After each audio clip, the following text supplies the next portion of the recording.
గురుభ్యో నమః. ఈరోజు నవగ్రహ దోష నివారణకు హోమ సముదాయాల గురించి తెలుసుకుందాం. పూర్వజన్మ కృతం పాపం వ్యాధి రూపేణ పీడతే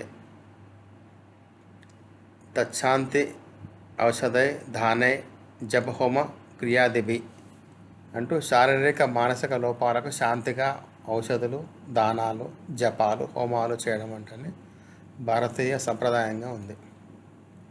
వానిలో ముఖ్యమైనవి హోమ ప్రక్రియ జ్యోతిర్వైద్యంగా వినియోగించబడుతుంది. హోమంలో నవగ్రహ సమిధలు ఒక్కొక్కటి ఉపయోగించడం వల్ల ఒక్కొక్క రోగం పోతుంది. ఒక్కో సమిధకు ఒక గ్రహానికి సంబంధించి ఉంటుంది. అన్ని గ్రహాలకు సమతుల్య స్థితిలో ఉంటేనే సృష్టి సక్రమంగా ఉంటుంది. కొన్నిసార్లు వాతావరణం సానుకూలంగా ఉండదు. వ్యాధులు సోకడం, వర్షాలు సక్రమంగా పడకపోవడం వంటివి జరుగుతుంటాయి. ఏ ఒక్క గ్రహానికి సంబంధించిన శక్తి భూమి మీద తక్కువగా అసమతుల్యతలు ఉంటాయి. అందుకే ఆయా గ్రహాలకు సంబంధించిన మూలికలు, ధాన్యాలతో, ఇతర వస్తువులతో హోమం చేస్తారు. స్థూలంగా ఇది హోమించడం ఉద్దేశం. హోమ ఫలాలు సమస్యగా కాకుండా వ్యక్తిగతంగా అందుకునే విధంగా జ్యోతిష శాస్త్రవేత్తలు కొన్ని సూచనలు చేశారు. ఎవరికైనా ఒక వ్యక్తిపై నవగ్రహాలు ఏదో ఒక గ్రహ ప్రభావం తక్కువగా ఉంటే దానికి సంబంధించిన విషయంలో ఆ వ్యక్తికి వ్యతిరేక ఫలితాలు వస్తాయి. ఏ వ్యక్తికి అయితే వ్యతిరేక ఫలితాలు అనుభవిస్తున్నాడో ఆ వ్యక్తి ఇంట్లో హోమం చేయిస్తే చక్కటి ఫలితాలు వస్తాయి. హోమ పొగ కంటిలోకి పోవడం వల్ల కంటిలో ఉండే నలత కంటి నుండి నీరు రూపంలో బయటకు వెళ్ళిపోతుంది. హోమాకుని మొక్కలకు తగ్గడం వల్ల మొక్కలు నొప్పి రాకుండా ఉంటాయి. గ్రహాలకు వేరు వృక్షాల సమిధలతో హోమం చేయిస్తే పరిశుద్ధమై ఆరోగ్యవంతులవుతారు. రవి తెల్ల జిల్లేడు ఇది కఫ వ్యాధులను తగ్గిస్తుంది.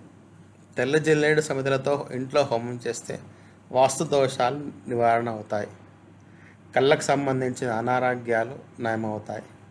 కోప స్వభావాలు తగ్గుతాయి. తలనొప్పి బాధలు ఉండవు. ఆయుర్వేదం ప్రకారం అరకతో కుష్టి వ్యాధిని తగ్గించే శక్తి ఉంటుంది.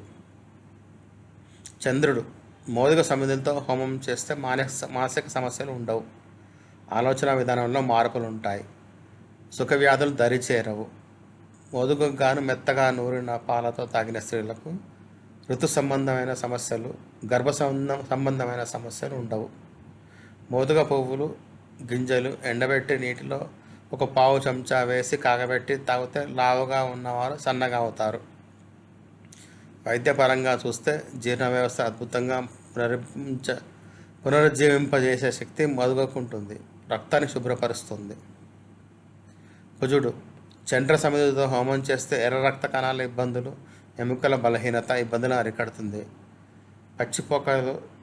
పచ్చిపోక చక్కెర కషాయం పట్టి సేవిస్తే మధుమేహము, కోప స్వభావం తగ్గుతాయి. బుధుడు ఉత్తరేణి సమిధను హోమంలో ఉపయోగిస్తే చర్మ వ్యాధులు తగ్గుతాయి. జీర్ణ సంబంధ సమస్యలు ఉండవు. ఉత్తరేణి పుల్లతో కానీ వేరుతో కానీ రోజు దంతదానం చేసుకుంటే దంత సమస్యలు తొలగిపోతాయి. ఉత్తరేణి ఆకులు గింజలు పొగల వేసి దీర్ఘకాలంగా పీలిస్తే దగ్గు, జలుబు, ఆయాసం తగ్గుతాయి. గురువు రావి సమిధలతో హోమం చేస్తే సంతాన దోషాలు తొలగిపోతాయి. రావి చెక్క కషాయాన్ని తేనెలో కాపి తీసుకుంటే రక్తదోషాలు తగ్గుతాయి. నోటిపోతుంది పోవును. రావి చెక్క కషాయాన్ని రోజు తీసుకుంటే ఆహారం త్వరగా జీర్ణమవుతుంది. కాలేయ సమస్యలు ఉండవు. వివిధ కఫదోషాలను రూపుమాపేది అని ఆయుర్వేదం చెప్తుంది. శుక్రుడు మేడి చెట్టు సమిధలతో హోమం చేస్తే వైవాహిక సంబంధ సమస్యలు ఉండవు.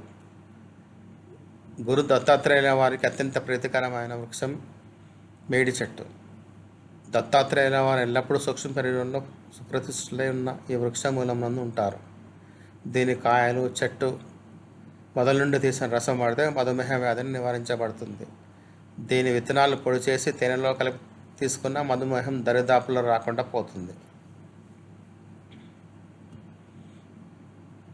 శని జమ్మి సమిధలతో హోమం చేస్తే మృత్యు భయం తొలగి దీర్ఘకాల అనారోగ్యాలు తొలగిపోతాయి.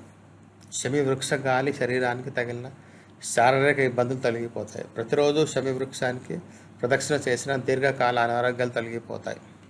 రాహు గరికలతో హోమం చేస్తే ఇంటిలో నరదృష్టి తొలగి సర్ప సంబంధ దోషాలు తొలగిపోతాయి.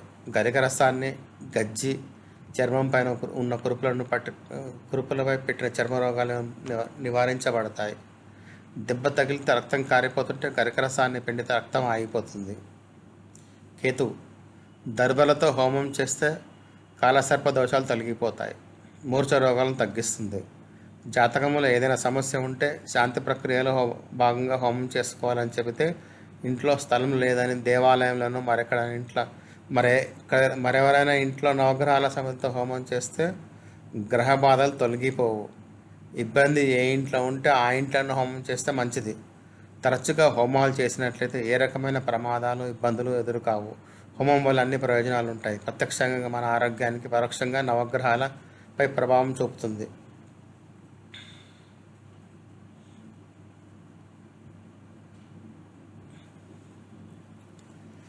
ఇక్కడ చెప్పేది ఏంటంటే మీ ఇంట్లోనే చేసుకోండి. ప్రతి వారం ఒక గ్రహాన్ని చేసుకోండి. ప్రాబ్లం మీకు అనిపిస్తే కనుక, కుదిరితే కనుక ప్రతి వారం ఒకరోజు చూసుకోండి.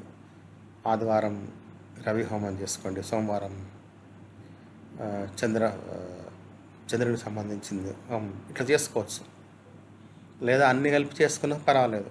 అన్ని నవగ్రహాలకు కలిపి చేసుకున్నా పర్వాలేదు. కానీ నెలకోసారి, 2 నెలలకోసారి, 3 నెలలకోసారి చేసుకుంటే మీకు హోమం చేయడం వల్ల ఏంటంటే మీకు రోగాలు తగ్గుతాయి.